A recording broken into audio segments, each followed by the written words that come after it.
صلی علی رسول الکریم اما بعد۔ پیارے بھائیوں، اللہ کی نگاہ میں ایمان والے کی بہت ہی عزت، بہت مقام اور مرتبہ ہے، اور وہ ایمان والے سے بھی زیادہ مقام اور مرتبہ اس ایمان والے کا ہے جس کو اللہ پاک نے دین دیا ہو اور دین کا علم دیا ہو، تو وہ ایمان والے سے بھی بہت زیادہ مقام رکھتا ہے۔ قرآن کریم میں اللہ پاک نے فرمایا یرفع اللہ الذین آمنوا منکم والذین اوتوا العلم درجات، کہ اللہ پاک نے ایمان والوں کا مقام بہت بلند رکھا، اور جن کو اللہ پاک نے دین کا علم دیا، وہ دین کے علم والے، دین کی سمجھ رکھنے والے، یہ ایمان والوں سے بھی کئی گنا بڑے ہوئے۔ امام حسن بصری علیہ رحمت جو تابعین میں سب سے افضل تابعی مانے جاتے، صحابہ کرام میں اگر پوچھا جائے کہ سب سے افضل صحابی کون، تو ہمیں معلوم ہے کہ حضرت ابوبکر صدیق رضی اللہ تعالیٰ عنہ سب سے افضل صحابی، نمبر 2 پر حضرت عمر فاروق رضی اللہ تعالیٰ عنہ۔ ان دونوں کا مقام صحابہ کرام میں سب سے افضل تھا۔ اللہ کے نبی علیہ الصلوۃ والسلام بڑے شفیق، بڑے مہربان تھے، اور اتنی شفقت اور اتنی مہربانی کہ جو کوئی اللہ کے نبی علیہ الصلوۃ والسلام سے ملتا تھا تو وہ یہ سمجھتا تھا کہ سب سے زیادہ آپ علیہ السلام مجھ سے ہی محبت کرتے۔ یہی سیرت سے ہمیں سبق ملا کہ ہم ایمان والے سے اس انداز سے ملے کہ جو ایمان والا ہم سے ملاقات کرے، ہمارے پاس بیٹھے، تو وہ ایسا سمجھے کہ وہ سامنے والا ہم سے سب سے زیادہ محبت اور پیار کرنے والا۔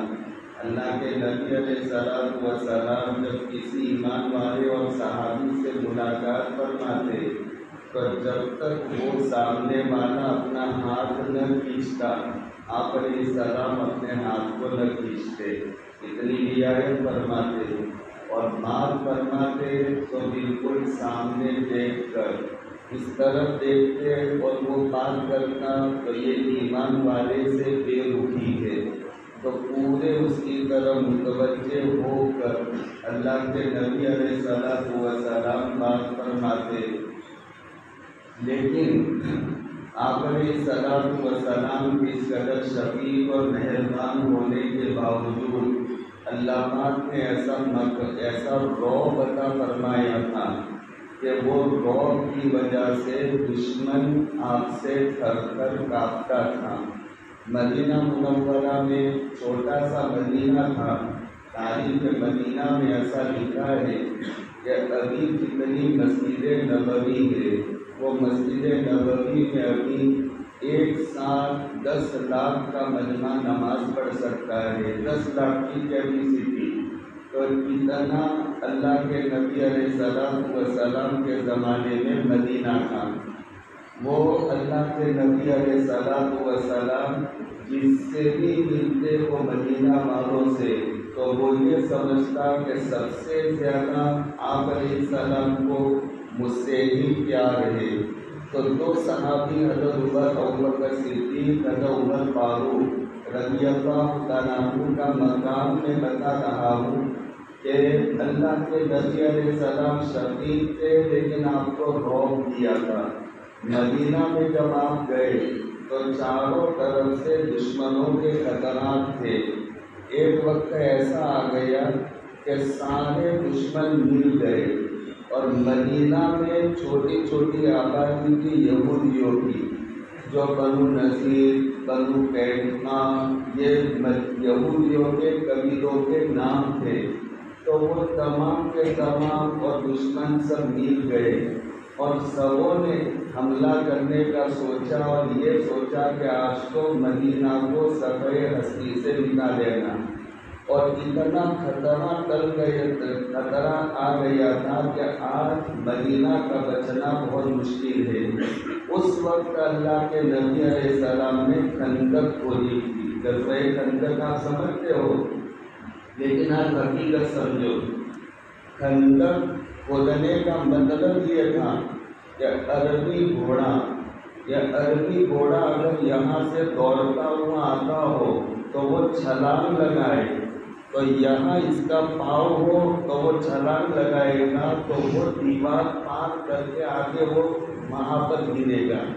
تو وہ خندق کا مطلب یہ ہے کہ اتنی چوڑی ہونی چاہیے کہ وہ اگر چھوٹی سی ہو تو وہ چھلانگ لگا کر گھوڑا اس طرف چلا جائے گا تو مطلب کچھ نہیں ہوگا، اور گہری اتنی ہونی چاہیے کہ اگر گھوڑا اندر گرے تو باہر نہ نکل سکے۔ اور وہ غزوہ خندق، وہ خندق کھودی تھی صحابہ کرام نے، اور اتنی لمبی چوڑی تاکہ وہ گھوڑے لے کر کے اندر نہ آ سکے۔ اب مدینہ اس کے چاروں طرف دشمن پڑے ہوئے تھے۔ اللہ کے نبی علیہ السلام اور صحابہ کی چھوٹی سی جماعت یہ مدینہ میں دشمنوں کے بیچ میں تھی۔ اس وقت اللہ کی طرف سے یہ مدد آئی، وہ مدد یہ آئی کہ ایک دم سے آندھی چلی، اور وہ آندھی اتنی سخت چلی کہ زمین میں وہ آندھی کا چکر، ہوا کا چکیرا یہ اپنے اندر بڑے بڑے پتھر اٹھاتا تھا۔ جب ہوا آندھی چلتی ہے تو راستے میں بڑا کچرا یہ گھومنے لگتا، لیکن وہ اتنی تیز آندھی تھی کہ وہ پتھروں کو اپنے اندر گھمانے لگا، اور پتھر اٹھا کر کے وہ آندھی کے ساتھ میں وہ گھومنے لگے اور دشمنوں کے اوپر سیدھے ان کے سروں پر ٹکرانے لگے۔ اب یہ جب اللہ کی طرف سے یہ عذاب ان پر مسلط ہوا تو یہ آنے والے جو بالکل مدینہ کو ختم کرنے کے چکر میں تھے، وہ بہت ساری ٹولیوں میں بٹ کر جن کو جہاں راستہ ملا وہ بھاگنے لگے۔ اس وجہ سے غزوہ خندق کا دوسرا نام ہے غزوہ احزاب۔ احزاب کے معنی ٹولیوں کیا تھے، یعنی یہ دشمن نتیجہ یہ ہوا کہ الگ الگ ٹولیوں میں بٹ کر کے بکھر گئے۔ اب ان پر ایسا روک پڑ گیا کہ آپ علیہ السلام نے فرمایا کہ آج کے بعد مدینہ پر کوئی چڑھائی نہیں کر سکتا، حتیٰ کہ زمانہ آئے گا جو زمانے میں دجال نکلے گا، جو حضرت سلیمان علیہ السلام نے دجال کو کسی جزیرہ میں بند کر دیا ہے۔ جو دجال کے پاس ایک عیسائی تھے قبیلہ داہی رضی اللہ تعالیٰ عنہ، وہ 30 لوگوں کے ساتھ میں سفر میں نکلے تھے، قبیلہ لخت اور قبیلہ جذام۔ میری بات دھیان سے سنو گے تو سمجھ میں آئے گی۔ قبیلہ لخت اور قبیلہ جذام کے 30 آدمیوں کا قافلہ یہ کشتی میں بیٹھ کر کے سفر کے لیے روانہ ہوا۔ پہلے زمانے میں وہ کشتی آج کے زمانے میں مشین کی طرح نہیں چلتی تھی۔ پہلے زمانے میں کشتی ایسی تھی کہ وہ کشتی کے اوپر بڑے بڑے تختے لگاتے، اور وہ تختے پھر جب ہوا اس طرف چلنا ہو تو ہوا اس طرف چلتی تو وہ کشتی لنگر اٹھاتے اور وہ تختوں سے وہ ہوا ٹکراتی جس سے وہ کشتیاں چلا کرتی۔ تو کیا گارنٹی کہ وہ اس طرف چلتی رہے، کبھی تھوڑی چلی ہوا بدل گئی تو یوں چلی جائے گی۔ تو وہ کہتے ہیں ہمارے 5-6 دن کا سفر تھا، لیکن ہوا نے ہم کو سمندر میں ایسا گھمایا کہ 1 مہینے تک ہم گھومتے رہے۔ اب 1 مہینہ ہو گیا تو کھانا پانی سب ختم ہو گیا۔ اب ہماری کشتی کنارے پر لگی، وہ کنارے پر لگی تو ہم سب جلدی سے اتر گئے، اور اترے ہم کہ کہیں کوئی کھانا پانی ملے، لیکن جیسے اترے تو ہمارے سامنے ایک جانور آیا، جو جانور ایسا تھا کہ اس کا آگا پیچھا معلوم نہیں ہوتا تھا۔ یہ حدیث کے الفاظ ہے۔ کیا مطلب اس کا کہ اس کے باڈی میں اور بدن میں اتنے بال تھے کہ اس کا سر کہاں ہے اور دم کہاں ہے یہ پتہ نہیں چلتا تھا۔ اب یہ قبیلہ داہی رضی اللہ تعالیٰ عنہ ان کو دیکھا اور یہ 30 لوگوں کا قافلہ تو ڈر گیا کہ یہ کہیں شیطان نہ ہو، تو اس سے پوچھا من انت، تو کون ہے؟ تو اس نے جواب دیا انا الجساسا، میں جاسوس آدمی ہوں۔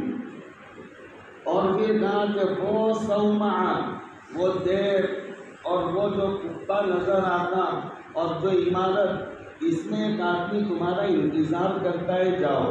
تو حضرت امیر داری رضی اللہ تعالیٰ عنہ جو اس وقت عیسائی تھے، وہ سمجھے کہ یہ شیطان، اس سے چلو چھٹکارا ملے، اور اندر جائیں گے تو ہمیں کوئی آدمی ملے گا تو بچنے کا سامان ہمیں ملے گا، لیکن ہم وہاں پر گئے تو بارش سے بھاگے اور پر نالے کے نیچے کھڑے ہو گئے۔ وہاں جا کر دیکھا تو ایک آدمی تھا جو آسمان زمین کے درمیان لٹکا ہوا، اور اس کو یہاں گھٹنوں سے یوں زنجیریں اور لے کر کے یہاں کمر، یہاں سے زنجیر لے کر کے یوں کمر بندھا ہوا تھا، اور بہت بڑا تیل ڈولی ہلکا کرتا بڑی جسامت والا، اور اس کے سامنے آ کر کے کھڑے ہو گئے۔ وہ تھا دجال، جس کو تمیم داری عیسائی تھے، اور ان کے قافلے والے 30 لوگوں نے دیکھا اور ان سے باتیں بھی ہوئی۔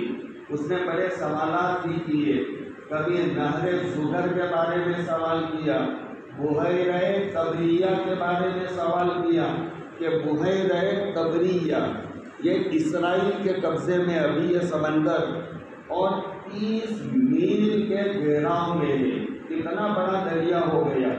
تو کہ وہ بحیرہ طبریہ میں ابھی پانی ہے کہ نہیں ہے؟ تو کہا خوب پانی ہے۔ تو کہا کہ ایک وقت آئے گا کہ اس میں پانی نہیں ہوگا اور یہ میرے نکلنے کی نشانی ہوگی۔ آج وہ بحیرہ طبریہ میں پانی اسرائیلی حکومت چاروں طرف سے پائپ لائن کے ذریعے سے اس میں پانی پہنچا رہی ہے، لیکن پانی اس میں سوکھتا ہی جا رہا ہے۔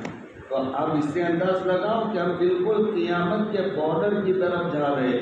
دجال یا آخری کڑی ہوگا، اس سے پہلے خروج دابہ ہوگا، لیکن وہ دجال کا خروج بھی ہونے والا۔ تو یہ دجال کو جو دیکھا تھا طویل داری نے، اور آپ کر کے مدینہ میں آپ کو پورا واقعہ سنایا تھا۔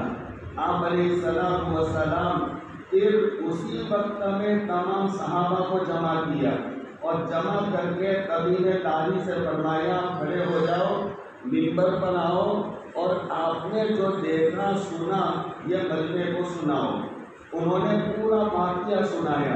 پھر اللہ کے نبی علیہ السلام ممبر پر کھڑے ہوئے، اور آپ جوش میں آ کر فرمایا اس وقت جب دجال نکلے گا تو مدینہ کے 7 دروازے، یعنی مدینہ میں انٹری کرنے کے 7 راستے ہوں گے، اور ہر راستے پر اللہ پاک ایک فرشتے کو بٹھا دے گا، اور دجال اگر مدینہ میں آنا چاہے گا تو وہ فرشتہ اس کے منہ کو موڑ دے گا اور وہ مدینہ میں نہیں آ سکے گا۔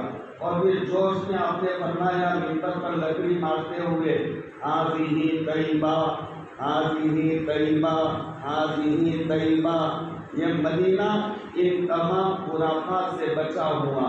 تو آپ نے غزوہ خندق کے موقع پر فرمایا کہ اب کوئی مدینہ پر حملہ نہیں کرے گا، اور مجھ سے اگر 1 مہینے کی مسافت کی دوری پر دشمن بیٹھا ہوگا تب بھی وہ میرا نام سن کر کے تھر تھر کانپے گا۔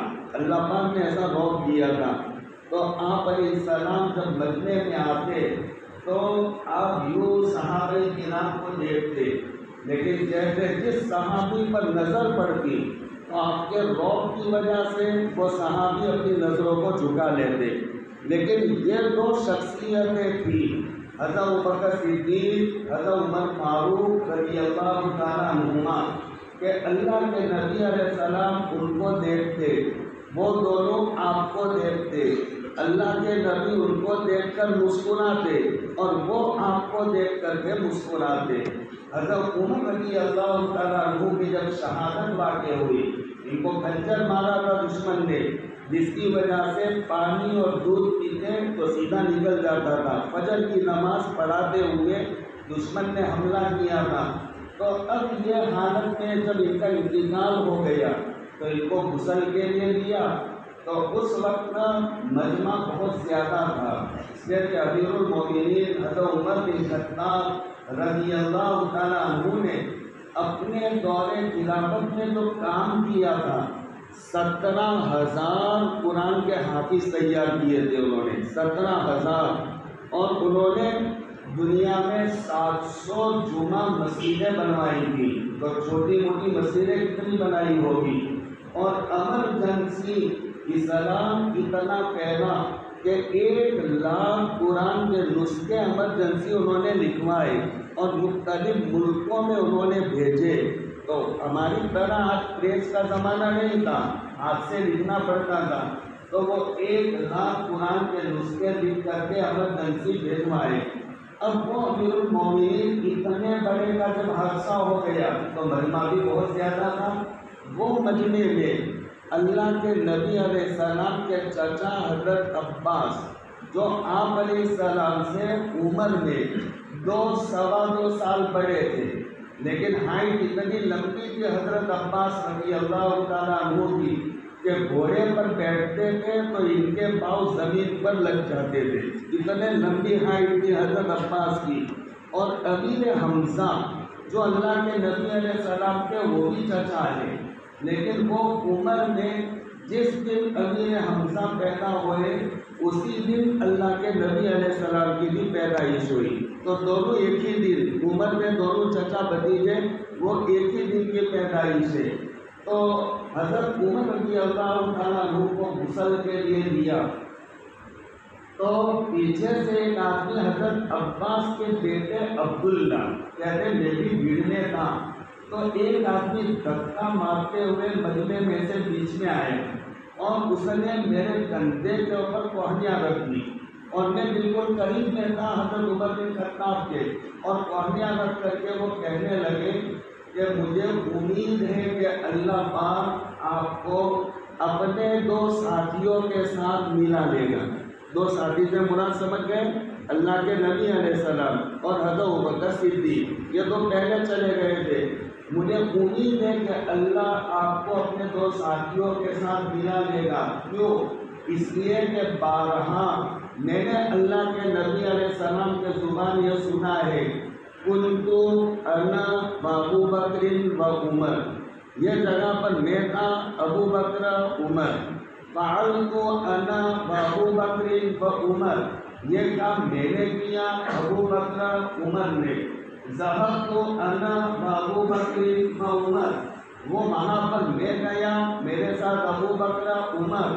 تو زندگی میں جب بھی دیکھو تو اللہ کے نبی علیہ السلام کے ساتھ ابو بکر و عمر تھے، وہ تو پہلے چلے گئے۔ تو مجھے امید ہے کہ اللہ پاک آپ کو اپنے 2 ساتھیوں کے ساتھ ملا لے گا جو مدینہ منورہ گئے ہیں۔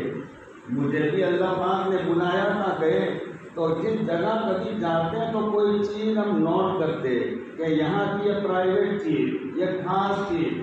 تو جب روزہ اقدس پر سلامی کے لیے ہم جاتے تو وہاں پر ایک بات سبھی نوٹ کر کے آئے ہوں گے، وہاں جو 3 بزرگوں کے اللہ کے نبی علیہ السلام سید الانبیاء کا جو مزار مبارک ہے، روزہ مقدسہ ہے، تو وہ روزہ مقدسہ آپ علیہ السلام کا، اور پھر آپ علیہ السلام کے سینے کے مقابل میں حضرت ابوبکر صدیق کا سر ہے، تو اتنا پیچھے یہاں سے آپ کا روزہ شروع ہوا تو سینے کے مقابل حضرت ابوبکر صدیق کا سر، وہاں سے حضرت ابوبکر صدیق کا، اور پھر حضرت عمر کا روزہ حضرت ابوبکر صدیق کے سینے کے مقابل میں حضرت ابوبکر کا، حضرت عمر کا سر آ گیا۔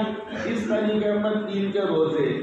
اب جتنے بھی حج میں جاتے اور مدینہ پاک جاتے تو جو بھی میرے سرکار پر سلام بھیجنے جائے گا تو ساتھ میں کس پر سلامی بھیجتا ہے؟ وہ حضرت ابوبکر صدیق پر، حضرت عمر فاروق رضی اللہ تعالیٰ عنہما پر۔ تو یہ طبیعت رشک کرتی ہے کہ اللہ پاک نے ان دونوں کو کیا مقام دیا، حضرت ابوبکر صدیق اور عمر کو، کہ جو بھی آپ کو سلامی کے لیے جائے گا تو حضرت ابوبکر صدیق پر بھی، حضرت عمر فاروق رضی اللہ تعالیٰ عنہما پر بھی، یہ دونوں سب سے بڑے تھے صحابہ میں۔ لیکن تابعین میں بڑا کون؟ یہ سوال ہے، تابعین میں بڑا کون؟ صحابہ کے بعد والی جماعت کہ جنہوں نے صحابہ کو دیکھا ہو، ان کو کہتے ہیں تابعین۔ تو وہ تابعین میں بڑا کون؟ تو اس میں علماء الگ الگ بات بیان کرتے ہیں۔ ایک بات یہ ہے کہ حضرت سعید بن مسیب جو حضرت ابو ہریرہ رضی اللہ تعالیٰ عنہ کے داماد تھے، سعید بن مسیب حضرت ابو ہریرہ رضی اللہ تعالیٰ عنہ کے داماد، 40 سال انہوں نے ایسے گزارے کہ مسجد نبوی اور گھر کے علاوہ کبھی بازار کی طرف دیکھا بھی نہیں۔ گھر سے مسجد میں حدیث پڑھاتے اور گھر چلے جاتے۔ اسی زمانے میں ایک واقعہ پیش آیا تھا جس کو کہتے ہیں واقعہ حرہ۔ وہ واقعہ حرہ کا مطلب کیا؟ وہ حجاج بن یوسف جو بہت بڑا ظالم گزرا ہے، حجاج بن یوسف، اس نے ایک جیل ایسی بنائی تھی کہ جو جیل جنگل میں اور خالص 4 دیواری، بس دیوار بنا دی تھی، اور لوگ جو ان کو ڈالنا ہوتا تو وہ اس میں ڈال دیتا، سردی میں، گرمی میں، بارش میں، اس میں پڑے رہے۔ اور ایک مرتبہ وہ جیل کا ایک کنارہ دیوار کا ٹوٹ گیا، جس سے اندر سے قیدی یہ بھاگنے میں کامیاب ہو گئے۔ وہ 50,000 کا مجمع تھا اور سب بے قصور تھے، تو ایسے بے قصوروں کو وہ اندر ڈال دیتا تھا۔ وہ حجاج بن یوسف نے مکہ پر بھی چڑھائی دی تھی، اور مکہ مکرمہ اور بیت اللہ شریف پر بھی اس نے سنگ باری اور منجنیق سے بڑے بڑے پتھر پھینکتا تھا وہ، اور پھر اس کے بعد مدینہ منورہ میں چڑھائی کی۔ اور مدینہ منورہ میں اسلامی تاریخ میں 3 دن ایسے کالے آئے، یہ بات سمجھو، ایسے کالے 3 دن آئے کہ مسجد نبوی میں نہ اذان ہوئی نہ اقامت ہوئی، 3 دن۔ اس نے کہ وہ اتنا مدینے میں پھیل گئی تھے اس کے فوج کہ کوئی گھر سے باہر نکلنے کی ہمت نہیں کرتا تھا۔ حضرت سعید بن مسیب کہتے ہیں ان دنوں میں اکیلا مسجد نبوی میں تھا، کوئی آ نہیں سکتا تھا، تو میں اکیلا وہاں، تو 3 دن میں نے گزارے۔ جب نماز کا وقت ہوتا تو روزہ اقدس صلی اللہ علیہ وسلم میں سے ایک دھیمی سی سور آتی تھی، یعنی سائرن بجتا تھا، ہلکی سی آواز، تو میں سمجھ جاتا کہ آقا یوں کہنا چاہتے صحیح نماز کا وقت ہو گیا، تو میں اکیلا دبی دبی آواز میں اذان پڑھتا، اور میں اکیلا ہی تکبیر کہتا، اور اکیلا میں نماز پڑھتا۔ تو میں ہی اذان دینے والا، تکبیر پڑھنے والا، امامت کرنے والا بھی اور نماز پڑھنے والا، میرے علاوہ کوئی نہیں۔ اتنے بڑے سعید بن مسیب، ان کا نام آتا ہے کہ تابعین میں سب سے افضل سعید بن مسیب۔ دوسرا نام جو میں نے ابھی بات شروع کی تھی، تو یہ میں نے لمبی بات بیان کر دی، حسن بصری۔ یہ حسن بصری ان کا بھی بڑا مقام ہے، تابعین میں سب سے افضل۔ ایک علماء کی ٹیم کہتے ہیں حسن بصری، اور ایک قول یہ محمد بن سیرین جو تعبیر اور خواب کی تعبیر دینے میں اتنے ماہر تھے، حالانکہ غلام وہ ان کی ماں باندی تھی اور باندی کے لڑکے تھے وہ، لیکن علم کے اعتبار سے ان کا اتنا مقام تھا، دینی اعتبار سے، کہ صحابہ کرام اپنے خوابوں کی تعبیر ان سے پوچھا کرتے تھے کہ بھائی بات سمجھ میں آ رہی ہے؟ جی بات سمجھ رہے ہو؟ میں کہنا کچھ چاہ رہا تھا، لیکن اللہ نے جو تاریخ زبان کر لیا ہے، ٹھیک ہے، وہ بھی کام کی بات ہے، یہ اسلامی تاریخ کا جاننا بھی ضروری ہے۔ تو یہ حسن بصری فرماتے، مجھے یہ آیت کی تفصیل میں کر رہا تھا، یرفع اللہ الذین آمنوا منکم والذین اوتوا العلم درجات، کہ ایمان والوں کا ایک مقام ہے اور اس سے 500 درجہ زیادہ مقام ہے وہ ایمان والوں کا، کہ جن ایمان والوں کے پاس دین کا علم ہے، جو دین کی سمجھ رکھتے۔ تو ایمان والے کا مقام کیا وہ سمجھو، ایمان والے کا مقام یہ ہے کہ آج جو بیت اللہ شریف ہے، بیت اللہ شریف کے طواف کے لیے دنیا سے مجمع جاتا ہے، بالکل فج عمیق، جو قرآن نے کہا ہر راستے سے اور طرف سے آئیں گے۔ وہ بیت اللہ شریف بھی اس وقت تک رہے گا جب دنیا میں ایمان والا ہے۔ ایمان والا جب نہیں رہے گا تو بیت اللہ کی بھی اب ضرورت نہیں، اللہ بیت اللہ کو بھی ختم کر دیں گے۔ تھوڑی سی تاریخ سمجھو، ایمان والے کا مقام کا پتہ چلے گا۔ اللہ کے نبی علیہ السلام کے دنیا میں تشریف لانے کے ٹھیک 1 سال پہلے، آپ ابھی دنیا میں نہیں آئے، اور اس سے ٹھیک 1 سال پہلے ابرہہ کا نام سنا ہے؟ وہ ابرہہ نے کیا کیا تھا؟ بیت اللہ پر چڑھائی کی تھی۔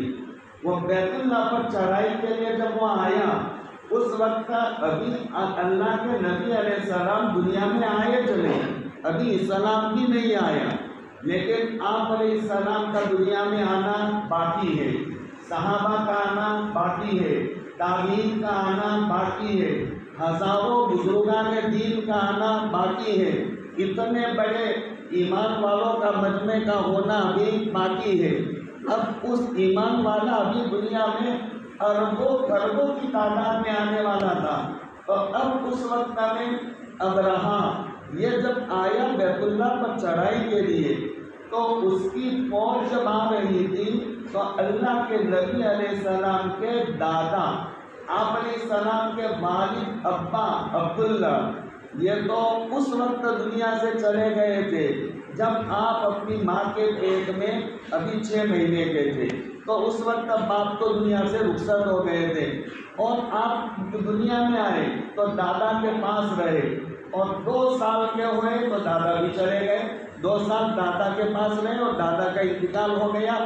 الم یجدک یتیما فآویٰ، یہ قرآن کریم میں آپ پڑھتے ہو سورہ بطوحہ، اس کی تفسیر پڑھیں گے تو اس میں آپ کو یہ سب ملے گا کہ آپ کو یتیم اللہ پاک نے رکھا تو کیوں رکھا تھا یتیم، یہ اس کا فلسفہ آپ کو سمجھ میں آئے گا۔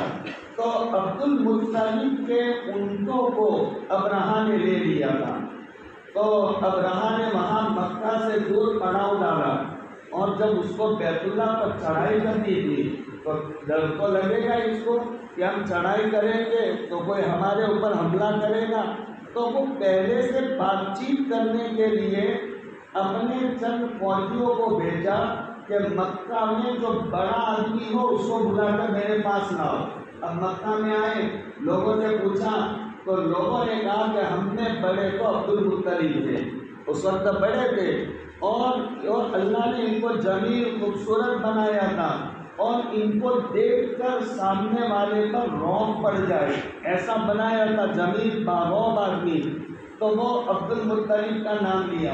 عبد المطلب کو کہا کہ آپ کو ابرہہ بادشاہ بلاتا ہے، تو عبد المطلب گئے، تو وہ ابرہہ جو اتنی تیاری کے ساتھ آیا تھا، جب عبد المطلب آتے دیکھا تو وہ ٹھیک بیٹھ گیا کہ کوئی بڑا آدمی آ رہا ہے، اس کا رعب پڑ گیا اس پر، اور ٹھیک بیٹھ کر کے کہا بولو کیا کہنا چاہتے ہو، آپ کیا پیغام دینا چاہتے ہو؟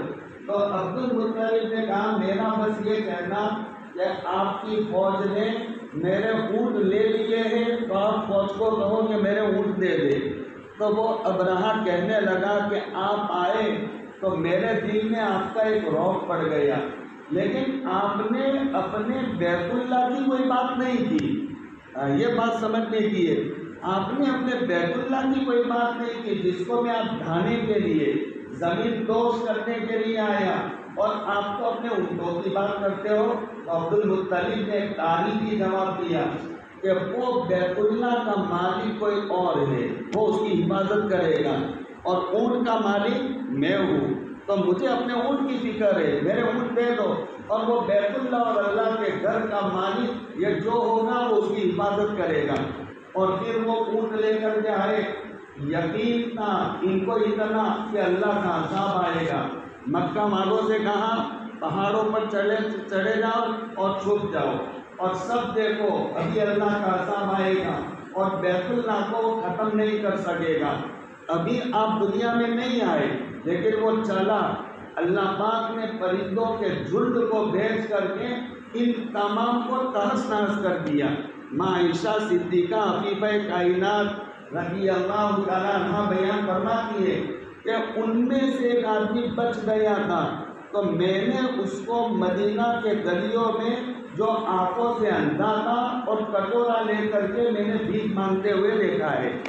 وہ ابرہہ کے لشکر میں ایک بچا ہوا آدمی جو مدینہ کے گلیوں میں بھیک مانگتا تھا، آپ نے وہ بچا لیا بیت اللہ شریف کو، ٹھیک ہے، بچ گیا بیت اللہ، آج تک بچا ہوا ہے۔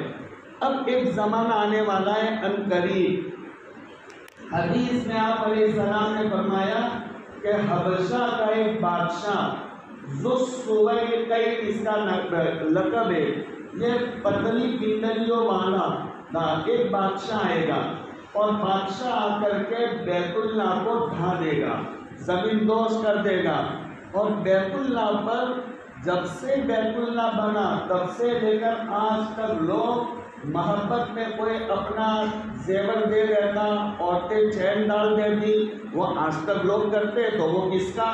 تو اس کو بیت اللہ کی ایک جگہ پر سب خزانہ اربوں کروڑوں کی تعداد میں آج جمع کیا ہوا ہے، وہ سارا خزانہ لوٹ کر کے چلا جائے گا، بیت اللہ کو ڈھا دے گا، لیکن اللہ پاک اب ابابیل کو نہیں بھیجے گا۔ اب یہ بات سمجھ میں آتی ہے؟ تو یہ بادشاہ جب بیت اللہ کو ڈھانے آئے گا تو اللہ بیت اللہ کو بچائے گا نہیں، ڈھانے دے گا، اندر کا خزانہ وہ لوٹ کر لے جائے گا تو اللہ لے جانے دیں گے۔ اور ایک زمانہ تھا کہ وہ بیت اللہ کو ڈھانے ابرہہ آیا، اللہ نے بیت اللہ کو بچا لیا، کیوں؟ ایمان والا تھا، اور ایمان والے ابھی آنے والے، اور جب وہ آئے گا ذوالسویقین حبشی بادشاہ، تو دنیا میں کوئی ایمان والا نہیں ہوگا۔ لا تقوم الساعة وحتى يقول في الأرض اللہ اللہ، کہ قیامت قائم نہیں ہوگی جب تک زمین پر ایک اللہ کا نام لینے والا ہو، اس وقت تک کوئی اللہ کا نام لینے والا نہیں۔ جب نہیں رہا تو بیت اللہ کی بھی اب ضرورت نہیں، تو بیت اللہ کو بھی ڈھا دیا جائے گا۔ تو یہ ایمان والے کا مقام کہ ایمان والے کی وجہ سے بیت اللہ بھی باقی ہے آج، اور ایمان والا ختم تو بیت اللہ بھی ختم ہو جائے گا۔ یہ ایک ایمان والے کا مقام مرتبہ ایک حدیث میں آپ علیہ السلام نے بیان فرمایا۔ آپ علیہ السلام بیت اللہ شریف کا طواف فرما رہے تھے، اور وہ طواف والے مجمع میں مختلف ملکوں کے اس وقت لوگ تھے۔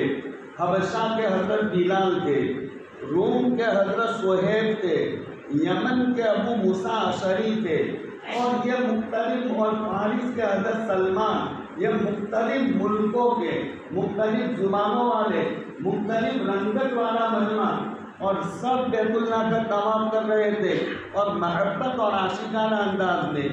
آپ نے جب یہ دیکھا تو آپ کے دل میں بات آئی کہ واہ، اللہ پاک نے بیت اللہ کو کیا مقام مرتبہ دیا، اور لوگ اس انداز سے محبت بھرے انداز میں بیت اللہ کا طواف کرتے۔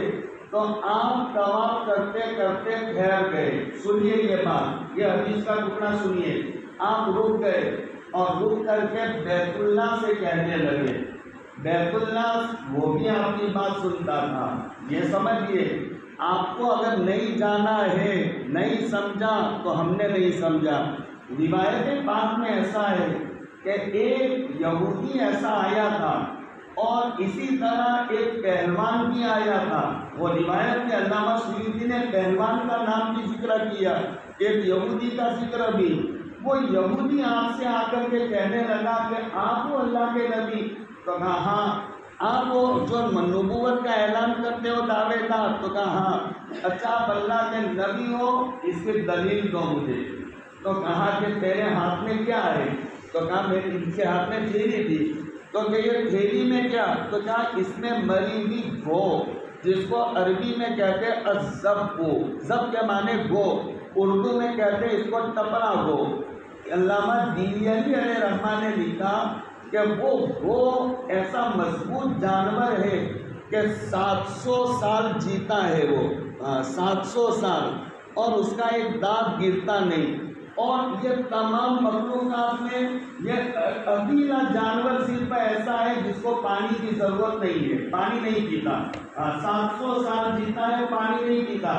اور ہوا اس کے لیے پانی کا کام کرتی، اور 40 دن میں ایک قطرہ پیشاب کرتا ہے، وہ پانی کے نالی میں چلا جائے گا، پانی کو روک لے گا، لیکن پانی کے پینے کی اس کی ضرورت نہیں ہے، تو وہ مری ہوئی گو تو کہا کہ ڈال اس کو، آپ علیہ السلام نے اس کو کہا ڈال، تو اس نے ڈالا۔ آپ علیہ السلام نے مری ہوئی گو سے فرمایا بولو میں کون ہوں؟ تو روایت میں تذکیر ہے کہ وہ مری ہوئی گو ایک دم اس میں یوں حرکت آئی، اور حرکت آ کر وہ اپنے پنجے کے بل کھڑی ہو گئی، اور پھر اپنا منہ اونچا کیا اور یوں آنکھیں پر کھڑا کر کے آنکھیں کھولی اور منہ اونچا کر کے آپ علیہ السلام کے نبوت کی اس نے 3 مرتبہ گواہی دی۔ تو مری ہوئی گو تو آپ کو جانے، لیکن نہ جانے تو ہم نہ جانے اللہ کے نبی علیہ السلام۔ اور وہ پہلوان نے جب دلیل مانگی تو آپ نے کہا کہ ایک کھجور کا درخت کا پاس میں تھا، تو آپ نے ڈالی کی طرف اشارہ کیا اور وہ ڈالی کو کہا کہ ادھر آؤ، تو وہ بندر کی طرح کھجور کی ڈالی اتر کر کے آپ کے سامنے آ گئی، اور آپ نے کہا بولو میں کون ہوں؟ تو وہ کھجور کی ڈالی نے گواہی دی، اور وہ گواہی دے کر آپ نے کہا جاؤ، چلی گئی وہ۔ آپ علیہ السلام استنجا کے لیے گئے، اور پورا میدان تھا اور لوگوں کا مجمع تھا، تو چھپ کر استنجا کرنے کی جگہ نہیں تھی، تو آپ ایک درخت کے پاس گئے۔ مشکوٰۃ شریف کی یہ سب روایتیں سناتا ہوں میں۔ ایک درخت کی ڈالی پکڑی اور پکڑ کر کے آپ نے فرمایا انقادی باذن اللہ، اللہ کے حکم سے میں جو کہتا ہوں وہ کر۔ تو وہ درخت کی ڈالی پکڑی تو آپ کے ساتھ چلتا ہو گیا، وہ آپ کھینچ کر کے درخت کو لائے۔ ایک دوسرے درخت کے پاس گئے، اس کی ڈالی پکڑی اور کہا انقادی باذن اللہ، تو بھی میرا کہا مان، تو وہ درخت بھی چلنے لگا، اور وہ دونوں پاس میں آ گئے۔ آپ نے کہا چلو کنڈال بن جاؤ، تو وہ درخت ایک دم دیوار کی طرح کنڈال بن گیا۔ آپ نے ضرورت اپنی پوری فرمائی اور کہا چلو اپنی جگہ چلے جاؤ، تو وہ اپنی جگہ پر چلے گئے۔ تو وہ درخت بھی جانے، پتا چلے کہ یہ کون ہے۔ تو اس آپ علیہ السلام ایک سفر میں جا رہے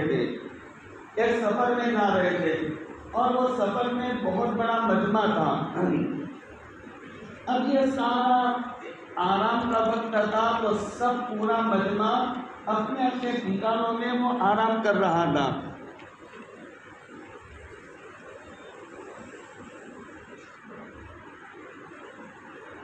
سب آرام میں تھے، وہ سارا مجمع۔ ایک صحابی جن کا نام آپ نے سنا ہے حضرت جابر، وہ صحابی ہے، اور ان کے والد کا نام ہے، ابا کا نام ہے عبداللہ، وہ بھی صحابی ہے، باپ بیٹے دونوں صحابی ہے۔ حضرت جابر بن عبداللہ وہ کہتے ہیں مجھے نیند نہیں آ رہی تھی کسی وجہ سے، اور سارا مجمع سو گیا تھا۔ اللہ کے نبی علیہ السلام کی ایک جگہ پر آرام سے میٹھی نیند سوئے ہوئے تھے۔ اتنے میں میری نظر وہ جنگل کے میدان کے کنارے پر پڑی، تو ایک درخت کو میں نے دیکھا کہ وہ درخت اپنی جگہ سے چلا، یہ درخت چلا زمین کو چیرتا ہوا آپ کے پاس آیا، کھڑا رہا، آپ کے سینے کی طرف تھوڑی دیر جھکا اور جھکا رہا، پھر کھڑا ہو گیا، اور پھر وہ زمین کو چیرتا ہوا اپنی جگہ پر جا کر کھڑا ہو گیا۔ حضرت جابر کہتے ہیں یہ واقعہ دیکھ کر میں تو اور حیران میں پڑ گئے، کیا ہو گیا؟ تو نیند کا سوال نہیں۔ اللہ کے نبی علیہ السلام بیدار ہوئے، تو پھر میں سیدھا آپ کی خدمت میں گیا اور جا کر کے کہا کہ آقا آج تو میں نے ایک عجیب واقعہ دیکھا۔ تو کہا کیا دیکھا؟ تو کہا کہ میں نے وہ درخت سب سناٹا چھایا ہوا تھا، آپ بھی آرام میں تھے، تو درخت وہاں سے چلا اور چیرتا ہوا زمین کو آیا، آپ کے سینے کی طرف جھکا تھوڑی دیر اور چلا گیا۔ تو میرے آقا مسکرائے اور مسکرا کر فرمانے لگے کہ ہاں ہاں میرے صحابی، یہ وہ درخت ہے کہ جب میں اس میدان میں آیا تو اس وقت اس نے میرے رب سے یہ اجازت مانگی کہ میری قسمت آج کھل گئی ہے کہ سرکار دو جہاں میرے پاس آئے ہیں، تو آپ اگر اجازت دو تو میں ان کو سلام پڑھ کر کے اور سلام کہہ کر کے آ جاؤ۔ تو وہ درخت کو میرے رب نے اجازت دی تھی، تو وہ مجھے آ کر کے السلام علیکم کہہ کر کے چلا گیا۔ تو وہ درخت بھی آپ کو جانے آپ علیہ الصلوۃ والسلام آخری حالت میں تھے اور آپ کو اللہ سے ملاقات اور رفیق اعلیٰ اور آپ کے دنیا سے رخصت ہونے اور پردے میں جانے کا وقت تھا۔ اتنے میں اللہ کے نبی علیہ الصلوۃ والسلام کے پاس ایک فرشتہ آ گیا جو روزانہ آتا تھا، جبرائیل آ گئے اور آ کر کے بہت ادب سے بیٹھ گئے اور پھر بات چیت کرنے لگے، آسمان سے صرف آپ کی خیریت پوچھنے کے لیے۔ اتنے میں ملک الموت آ گئے اور ملک الموت نے آ کر دروازہ کھٹکھٹایا، اندر آنے کی اجازت۔ آپ نے جبرائیل سے کہا دیکھو بھائی کون ہے، تو کہا ایک فرشتہ ہے ملک الموت اور وہ آنا چاہتا ہے۔ آپ نے کہا آنے دو، وہ آئے۔ آپ نے کہا آ گئے بھائی، یعنی مجھے لینے کے لیے؟ تو کہا کہ نہ، ابھی تو میں صرف آپ کی خیریت پوچھنے آیا ہوں، ابھی آپ کو اللہ نے لینے کا حکم نہیں دیا۔ آسمان سے فرشتے آ رہے، اتنے میں تیسرا فرشتہ آ گیا۔ تو ملک الموت کو تو آپ جانتے تھے، جبرائیل تو گھر کا آدمی تھا، روز وہی لے کر کے آتا تھا، لیکن ایک تیسرا فرشتہ آ گیا، اس نے دروازہ کھٹکھٹایا۔ تو جبرائیل سے کہا دیکھو بھائی کون ہے، تو دوڑ کر گیا، کہا کہ ایک فرشتہ ہے وہ آپ سے ملنا چاہتا ہے۔ آپ نے کہا آنے دو، آئے۔ اب برابر دیکھ رہے لیکن پہچاننے میں نہیں آتے، تو پھر جبرائیل سے پوچھتے ہیں کہ یہ کون ہے، ذرا مجھے پہچانے، پہلی مرتبہ دیکھ رہا ہوں۔ تو وہ فرشتے کا تعارف اور پہچان کروائی جبرائیل نے کہ آقا یہ چوتھے آسمان کا فرشتہ ہے، یعنی چوتھے آسمان کی حکومت اس کے کنٹرول میں ہے، اس کا نام ہے اسماعیل۔ اس کے ہاتھ کے نیچے 1,00,000 فرشتے کام کرتے ہیں اور ہر فرشتے کے ہاتھ کے نیچے 1,00,000 فرشتے کام کرنے والے۔ اتنا بیزی اور مشغول فرشتہ ہوا، لیکن جب اس نے سنا تھا آج کہ اللہ کے نبی علیہ السلام کی طبیعت خراب ہے، تو اس نے اپنا کام چھوڑ کر اللہ سے اجازت مانگی تھی کہ آپ اگر اللہ اجازت دو تو میں سرکار کی خیریت پوچھ کر کے آ جاؤں۔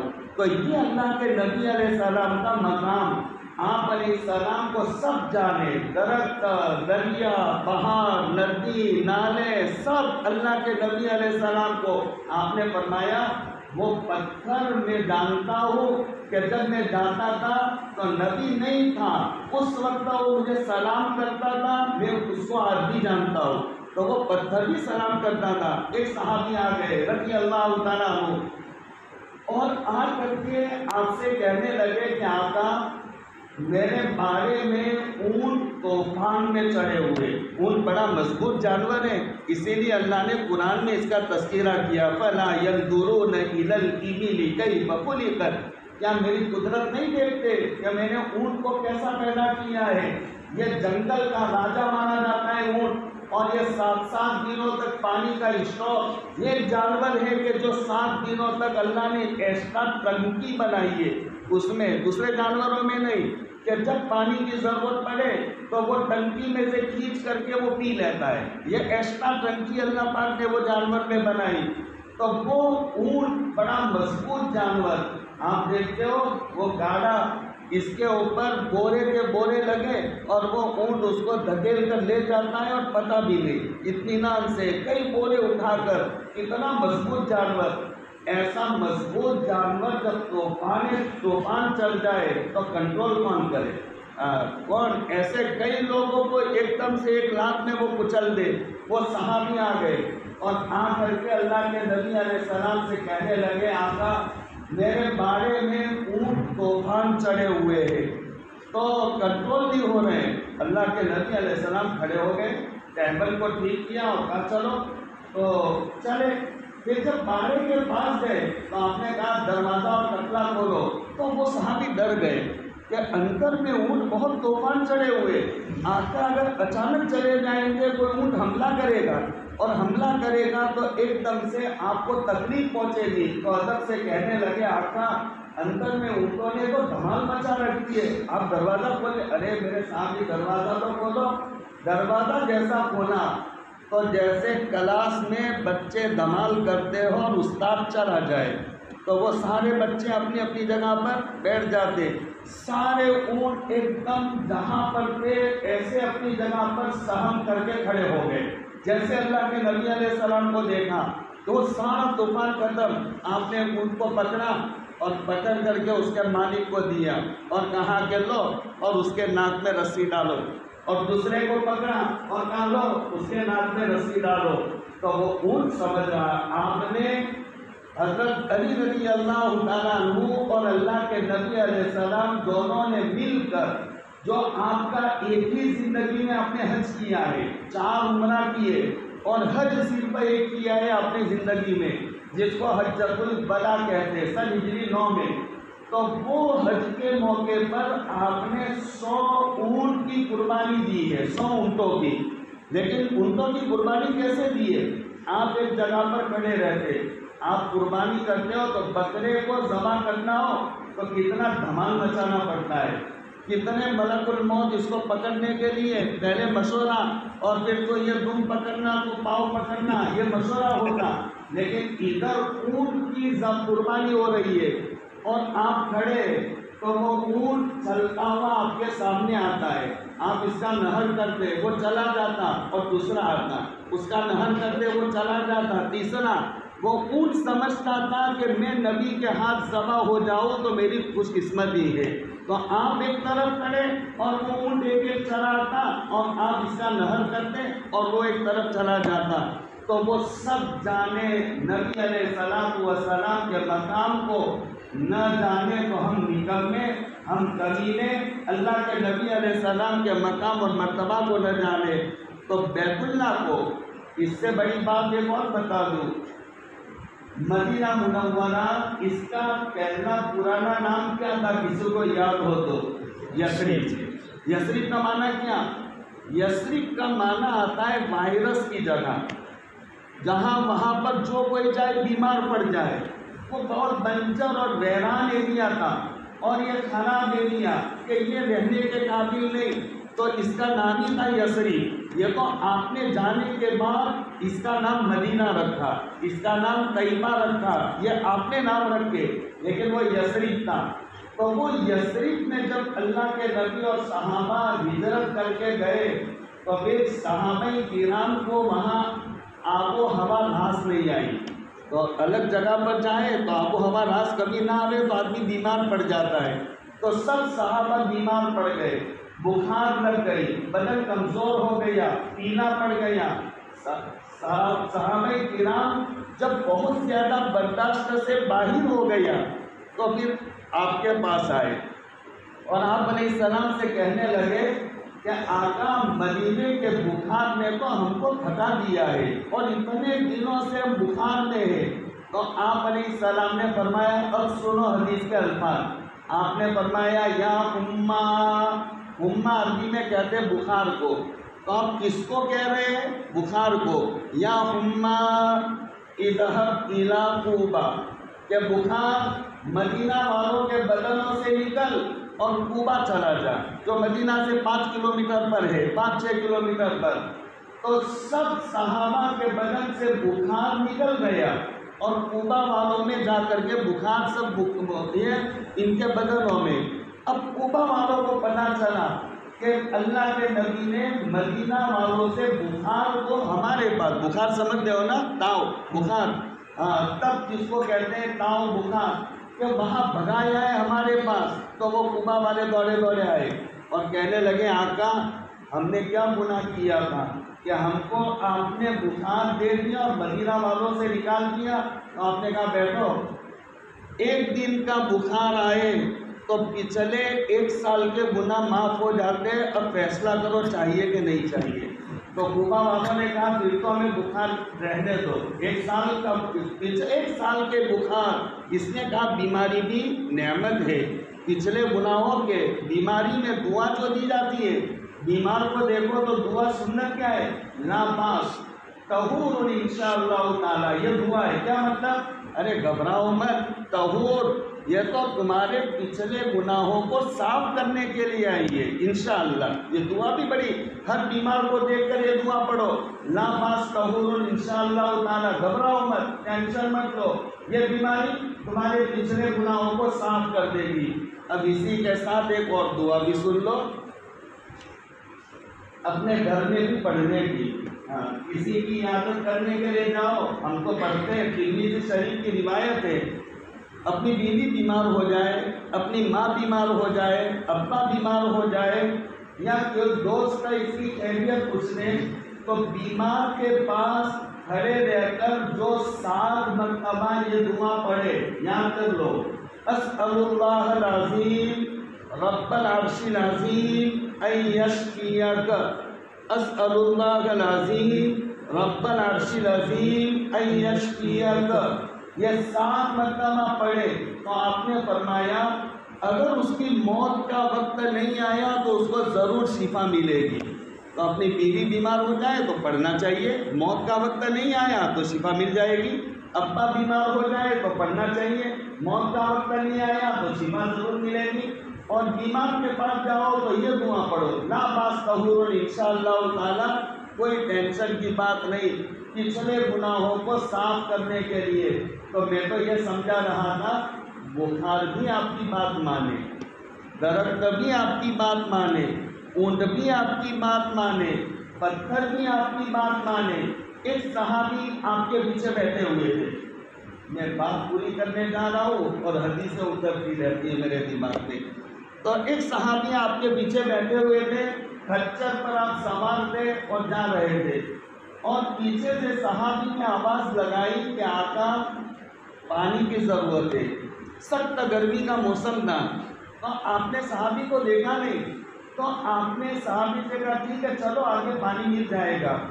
تھوڑے چلے تو پھر بولے صحابی کہ آقا پانی، تو آپ نے کہا کہ چلو آگے مل جائے گا، لیکن ان کو اتنی پیاس لگی تھی کہ تھوڑی دیر میں پھر بولے، تیسری مرتبہ۔ تو پھر آپ پیچھے مڑ کر کے دیکھا تو وہ صحابی پیاس کی وجہ سے ایسی حالت تھی کہ منہ سوکھ گیا تھا اور منہ میں جھاگ آنے لگی تھی، تو آقا نے سواری روک دی اور پھر وہ صحابی سے کہا کہ جاؤ وہ پہاڑ کے پاس جاؤ اور پہاڑ کو میرا سلام کہو، اور سلام کہہ کر کے کہو کہ تیرے دامن میں جو پانی ہے وہ پانی نکال کر کے دے دے۔ تو وہ صحابی گئے اور کہا کہ اللہ کے نبی علیہ السلام نے تجھے سلام کہا ہے۔ تو پہاڑ جواب دے رہا ہے الصلاۃ والسلام علی رسول اللہ، اللہ کے رسول کا جو نمائندہ اور قاصد آیا ہے اس کو بھی میں سلام کہتا ہوں۔ اور پھر وہ ہاتھ جوڑ کر کے کہتا ہے یہ ایسی شخصیت ہے کہ اس کی بات کو ٹھکرایا نہیں جا سکتا، لیکن ابھی ہوا ایسا کہ میرے اوپر اللہ کا ایسا خوف طاری ہوا جس کی وجہ سے میں ایسا کپ آیا کہ میرے اندر جتنا پانی تھا سب نکل گیا، ایک بوند بھی نہیں، اگر ہوتا تو ضرور نکال کر کے میں دے دیتا۔ تو وہ پہاڑ بھی آپ کو جانے، تو وہ بیت اللہ کو اگر آپ کہیں کہ اے بیت اللہ، تو بیت اللہ نہیں سمجھے گا۔ یہ بات سمجھانے کے لیے اتنا طواف کرتے کرتے آپ نے بیت اللہ سے کہنا شروع کیا ہے بیت اللہ سن، تیرے مقام کا کیا کہنا، تیرے مرتبے کا کیا کہنا، اللہ نے تجھے کیا مقام مرتبہ دیا، لیکن اے بیت اللہ سن، تجھ سے کئی گنا زیادہ میرے اللہ کے نگاہ میں ایک ایمان والے کا مقام اور مرتبہ ہے۔ بیت اللہ سے تجھ سے کئی گنا زیادہ اللہ کی نگاہ میں ایک ایمان والے کا مقام اور مرتبہ۔ تو مجھے تو اصل بات جو سمجھانی تھی وہ آئی نہیں، مجھے بات یہ کہنی تھی کہ وہ کل انشاءاللہ سمجھائیں گے، اور پھر پرسوں ہمارے مولانا کا کہنا ذکر کیسے کیا جاتا ہے، تو وہ پرسوں اتوار اپنا آخری دن ہوگا، تو ذکر اس کا فائدہ کیا اور کیسے اللہ کو یاد کیا جاتا، ہم اپنے یہاں سب بیٹھ کر کے انشاءاللہ 15-20 منٹ ذکر کریں گے، اور پھر دیکھو دل میں کیسا سکون ملتا ہے ذکر کرنے سے، اور ذکر پھر شوق پیدا ہوگا کہ ہاں کرنا چاہیے۔ تو یہ میری بات اب ادھوری ہے، کل میں پوری کروں گا۔ اصل مجھے یہ سمجھانا تھا کہ دین کی وجہ سے اللہ پاک ایک ایمان والے کا اتنا مقام کہ آسمان زمین اس کی وجہ سے قائم ہے، اس سے بھی 500 درجہ زیادہ بڑا مقام ہے اس ایمان والے کا جس کے پاس دین کا علم ہو۔ لہٰذا یہ بات مجھے سمجھانی، اور اس دین والے کا حدیث پاک میں کیا مقام بیان کیا، کیا مرتبہ، جو بچے حافظ قرآن بنتے ان کا کیا مقام، جو عالم دین بنتے کیا مقام، جو بچے حافظ بنتے ان کے والدین کا کیا مقام، جو عالم بنتے ان کے والدین کا کیا مقام، یہ پتہ چلے گا کل کے ہماری مجلس میں. تو کل انشاءاللہ بات سمجھیں گے. اللہ پاک ہمیں بھی یہ باتیں سمجھا دیں اور ہماری یہ مجلس کو بھی اللہ مفید بنائے. آمین. جی کل کو بہت پوچھا تھا زکوٰۃ کا مسئلہ تھا، لوگوں نے آج تو کوئی مسئلہ ہے نہیں، لیکن پھر وقت بہت ہو گیا. بہت کو میں آج رہا جمعہ کے بعد بہت سے مجھے ملتے رہے، اپنے مسئلے پوچھتے رہے. بہت سارے پوچھا، کل بھی پوچھے تھے مسئلے. پھر بھی کسی کو پوچھنا ہو تو پھر بعد میں پوچھ لیں گے. بسم الله الرحمن الرحيم الحمد لله رب العالمين الرحمن الرحيم مالك يوم الدين اللهم صل على سيدنا ومولانا محمد وعلى ال سيدنا ومولانا محمد وبارك وسلم اللهم انت الله لا اله الا الله الحي القيوم سبحان الله رب العرش العظيم الحمد لله رب العالمين نسألك موجبات رحمتك وعزائم مغفرتك والغنيمة من كل خير والسلامة من كل لا تدع لنا ذنبا إلا غفرته ولا هما إلا فرجته ولا دينا إلا قضيته ولا مريضا إلا شفيته ولا حاجة من حوائج الدنيا والآخرة إلا قضيتها ويسرتها يا أرحم الراحمين يا أرحم الراحمين يا أرحم الراحمين يا ذا الجلال والإكرام يا ذا الجلال والإكرام يا ذا الجلال والإكرام کریم اللہ گنہگاروں کو معاف فرما، معافیوں کو معاف فرما. کریم اللہ رمضان کی قدردانی نصیب فرما. کریم اللہ زندگی میں بہت سارے رمضان کو تو ہم نے گوا دیا، مولا تو یہ رمضان ہمارے ہاتھ میں ہے، خوب قدر کرنے کی توفیق عطا فرما. کریم اللہ آپ کے سامنے ہر وقت دعائیں مانگنے کی توفیق عطا فرما. پچھلی زندگی کو یاد کر کے توبہ کرنے کی توفیق عطا فرما. کریم اللہ ہمیں معاف فرما، ہمارے والدین رشتے داروں کو، بھائیوں کو، اساتذہ کو معاف فرما، پوری امت مسلمہ کو معاف فرما، مرحومین کو معاف فرما، موجودین کو معاف فرما. کریم اللہ آنے والے مرحوم کو بے انتہا قبول فرما. اے مولا ان کی نسلوں میں عالم دین، حافظ قرآن، عالم دین، خادم دین، داعی دین پیدا فرما. کریم اللہ ان کی نسلوں میں دین کو قائم رکھنے والے پیدا فرما. کریم اللہ یہ جو مجمعین کے جو مسائل ہیں اپنے فضل و کرم سے حل فرما. ان میں جو ایمان ان کو شفا عطا فرما، جو اسلام سے پریشان ان کی پریشانیوں کو دور فرما. کریم اللہ آپ کے جن بندوں نے، بندیوں نے ہمیں دعا کے لیے کہا ہے، لکھا ہے، جنہوں نے امیدیں لگائی، سب کی جائز مرادیں اور تمنائیں پوری فرما. کریم اللہ سب روزے داروں کے روزوں کو، تراویح کو، عبادتوں کو، قرآن کی تلاوتوں کو، کریم اللہ ان کی دعاؤں کو قبول فرما اور پوری امت مسلمہ کی مغفرت کے فیصلے فرما. کریم اللہ امت مسلمہ کی حفاظت فرما. مولا کریم امت مسلمہ کو ہر طرف سے پیچھا جاتا ہے. کریم اللہ امت پر حالات یا آزمائش سے اے مولا کریم پوری امت مسلمہ کی حفاظت فرما. پوری دنیا میں امن و امان قائم فرما. ہمارے ملک میں امن و امان قائم فرما. ہمارے شہر میں امن و امان قائم فرما. کریم اللہ ہم دین اور اسلام پر آزادی کے ساتھ عمل کرتے رہے ایسا ماحول قائم فرما.